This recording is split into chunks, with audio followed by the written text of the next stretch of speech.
Faut que je fasse le clap.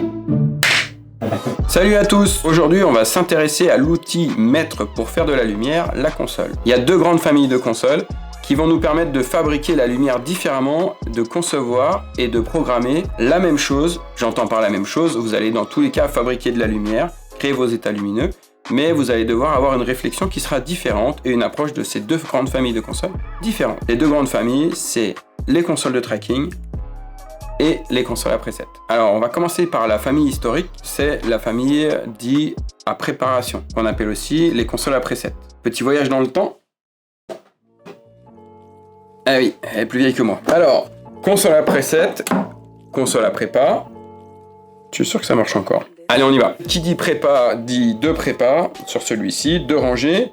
Chaque tiré est un projo. La prépa A avec son général, la prépa B avec son général. Et le fameux crossfade qui permet de basculer entre la prépa B et la prépa A. Donc là, je suis en haut, donc prépa B, et là, je bascule sur la prépa A. Ok, allez, on passe à la suite, on modernise. Bel atterrissage. Hop là! Allez, nouvelle génération de consoles, dans les années 70, et puis jusqu'à nos jours, on est passé sur des jeux à mémoire. Qui dit à mémoire dit qu'on va plus forcément avoir nécessairement, je prends le seul qui est cassé, on va plus avoir un potentiomètre égal à un circuit, même si c'est aussi une technologie qui continue d'être encore utilisée parce que très pratique pour intervenir en live. On va plutôt avoir gardé l'idée qu'on fabrique ces fameuses mémoires qu'on appelle aussi presets. Donc console à preset, c'est celle où on enregistre des presets. C'est le principe d'une séquence. Une séquence, c'est une suite de mémoire. Les suites de mémoire, elles ont un ordre particulier qui est décidé par l'opérateur. Par défaut, on a la mémoire qui se trouve dans le registre de scène. Donc ici qui s'appelle X1, et souvent c'est aussi le registre A. Et par défaut, ce registre est toujours ouvert, donc ce qui est la preset qui se trouve ici, elle est forcément sur scène. Et ensuite le registre de préparation, ici qui s'appelle X2, et on a beaucoup de consoles où ça s'appelle B, et donc qui est par défaut fermé. Et ensuite faire un transfert, donc passer d'une mémoire à une autre, d'une preset à une autre. On va manipuler le transfert à la main, qu'est-ce qui va se passer? On va petit à petit fermer le registre de scène, donc cacher la mémoire qui était sur scène, et en même temps ouvrir le registre B, donc restituer la mémoire qui était en prépa. Quand on est arrivé au terminus, la mémoire qui était sur scène est entièrement cachée, la mémoire qui est en prépa est entièrement restituée, et à ce moment-là, ça se décale d'un cran.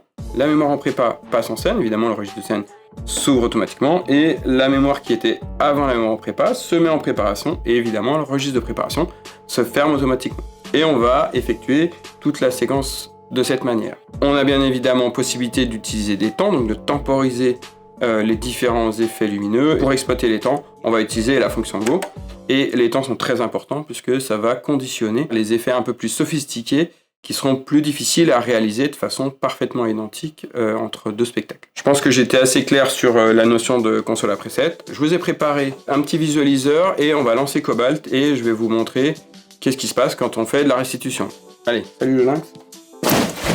C'est vrai qu'on jette beaucoup de trucs. C'est vrai qu'on a instauré le fait de jeter beaucoup de choses pendant ces vidéos. Ne vous inquiétez pas, aucun animal n'a été torturé pendant le tournage. Le lynx va retourner au musée avec la console bleue. Alors, on bascule sur le Cobalt, qui est une console à preset, et on va s'intéresser de près à comprendre comment ça se passe au niveau de la restitution.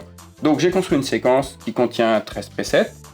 On a de symboliser au milieu, on le voit très bien, le registre A, la petite boule jaune, le registre B et la petite boule grise. Donc là, on voit il y a un temps qui a été programmé, ça veut dire que quand je vais appuyer sur Go, eh ben, on a la mémoire sur scène, la mémoire 2, qui va disparaître en 10 secondes avec la flèche, et que l'état de la mémoire 3 va apparaître en 6 secondes. Donc c'est le concept des consoles à preset, on va passer d'un état lumineux à un autre, d'une preset à une autre, avec les temps. Donc avec les temps, je vais pouvoir définir pour chaque mémoire, on va pas se faire une formation temps. L'idée est juste de comprendre le mécanisme qui relie console preset versus console tracking.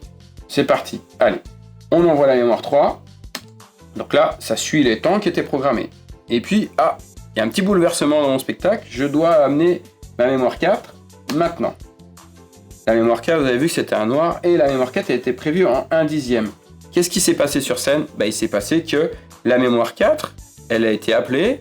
J'ai appuyé sur Go avant la fin du transfert précédent. Sur toutes les consoles à preset, c'est une super sécurité. C'est le dernier Go qui prend la main, y compris ses temps, sur l'état lumineux sur scène. Donc si vous appuyez 10 fois sur Go, c'est le 10e go qui prendra la main sur tout ce que vous avez restitué. C'est la chose importante à bien comprendre au niveau des consoles à preset. Maintenant, on va voir une autre partie, un autre moment du spectacle où peut-être la console à preset, on aimerait l'utiliser différemment. On part d'un noir et on va avoir une image lumineuse, un état lumineux, une construction. C'est-à-dire que ça va se faire en plusieurs étapes. Première étape, on va avoir une ambiance de contre général qui va arriver. Et ensuite, au bout d'un moment, on a le comédien au lointain qui rentre. Allez, c'est parti. Donc là, on a l'ambiance, elle est planifiée en 30 secondes. Et puis, il y a un comédien, il rentre. Donc quand il rentre, on a besoin d'appeler la mémoire numéro 13. La mémoire numéro 13, elle va amener sa face. Mais la mémoire numéro 13, elle contient aussi l'état final. Et donc l'état final, c'était que tous les contres étaient à full. La mémoire 13 était en 1 seconde. Et du coup, mon spectacle, on va avoir une cassure. C'est-à-dire qu'on va avoir les comptes qui apparaissent tranquillement. Et hop, en 1 seconde, quand le comédien va rentrer, du coup, on va avoir les comptes qui vont arriver d'un coup. Pourquoi? Tout simplement parce que c'est le dernier go qui prend la main. C'est la dernière preset qui prend la main sur l'état lumineux avec ses temps. Bon, à la demande générale, je vais refaire le double go pour qu'on visualise bien que c'est le dernier go qui prend la main avec les temps de la dernière preset. Je reviens en arrière, donc on est sur le noir et premier go, ça arrive tranquille et deuxième go, et là on a un petit coup de marteau qu'on voit bien arriver, on a une cassure au niveau de la linéarité de la lumière. Ça peut être un souhait, mais là le souhait c'était vraiment d'avoir une ambiance générale qui arrive tranquille avec un rattrapage. Et dans ce cas-là, la méthode la plus simple, ça va être de rattraper manuellement avec un master l'arrivée du comédien. Ok, donc on a fait le tour des consoles à preset. En tout cas, on a vu le concept de la notion de restitution preset. Qu'est-ce qui se passe avec une console conventionnelle et du multigo. Ouais, ça va, ils savent faire de la régie lumière, tu vas pas leur apprendre à faire go. Hein. Bon, je pense que c'est clair, tout le monde maîtrise la console à preset. On va s'intéresser maintenant aux consoles tracking. On passe à EOS. Une console full tracking. J'ai reconstitué la même séquence avec le même patch et donc du coup on utilise le même visualiseur. Là je me suis mis en mémoire 1 et on va d'abord s'intéresser au curseur parce qu'on peut bien évidemment faire des transferts manuels, mais on est sur un autre concept. Le concept d'une console tracking, c'est le concept de changement. On n'est plus sur l'idée d'un état lumineux et de passer d'un état à un autre avec mes deux curseurs, mais on va plus être dans le concept de changer quelque chose dans l'état lumineux. L'état lumineux, la construction du spectacle, c'est une succession de changements et non plus des tableaux lumineux qui s'enchaînent les uns derrière les autres. Sur scène, il se passe exactement la même chose, mais c'est une autre façon de penser. Alors, comment ça fonctionne sur EOS? Sur ma page de circuit, je vois que le 2, c'est la face du type au lointain. Il est à 60 et je vois en index, j'ai l'aperçu du prochain état. Donc en fait, au prochain go, donc quand j'enverrai la mémoire 2, le circuit 2 va passer à 0. On voit le petit 0 vert. Et le circuit 3, qui est la face du type à court, pour l'instant elle est éteinte, et au prochain go, qu'est-ce qui va se passer? Le 3 va passer à 50%.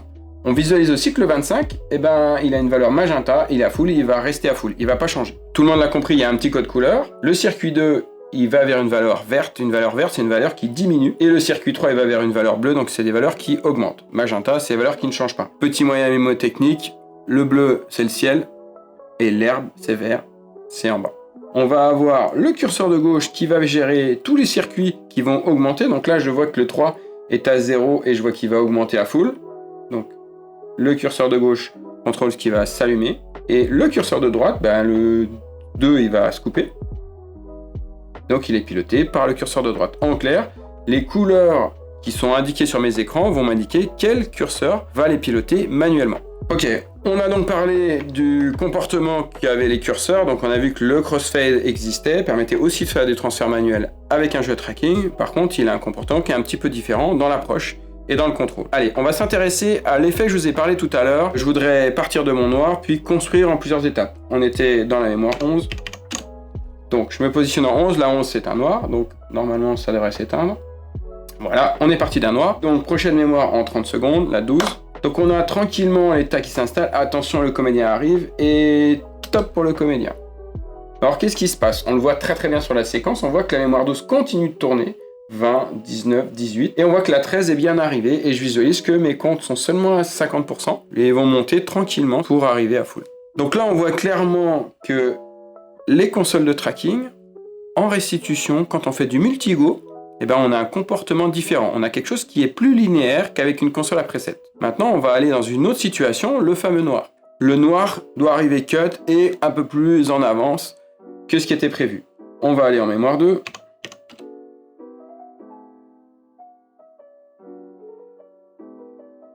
Ok, on est en mémoire 2, j'ai donc mon compte qui est au lointain qui va s'éteindre en 10 secondes, c'est ce qui est programmé sur la mémoire 3, et puis le 4 c'est un noir en cut. Allez, c'est parti, je suis désolé, le visualiseur compense un peu, du coup on voit pas forcément très précisément le fait qu'il y a un fondu sur les écrans. Allez, c'est parti. Ok, ça tourne, donc là on commence à avoir, on a moyen, attention pour le noir, et noir cut.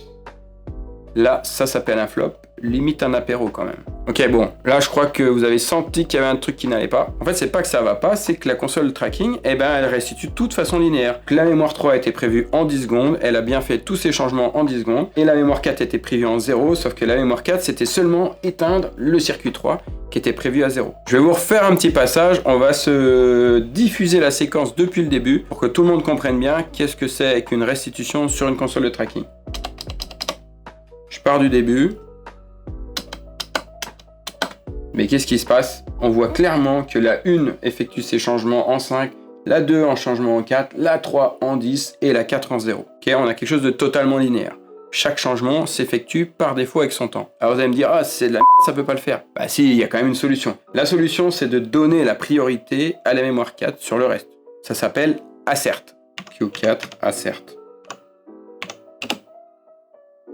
Maintenant on essaye. Je retourne en mémoire 2. J'envoie ma mémoire 3 et je teste. Et là on est bien d'accord que le noir est bien arrivé cut sur scène. Et donc on n'a pas eu notre compte qui a traîné la patte pour arriver au noir cut. C'est QFD. On vient de voir ensemble les deux différences en termes de restitution entre une console à preset et une console de tracking. On a encore pas mal de choses à voir ensemble pour comprendre comment travailler sur une console de tracking par rapport à une habitude qu'on pourrait avoir sur une console à preset. Il nous reste le HTP, le LTP, Move Fade, State, Actif, Changer. Ok, j'arrête, on va faire une autre vidéo. Salut!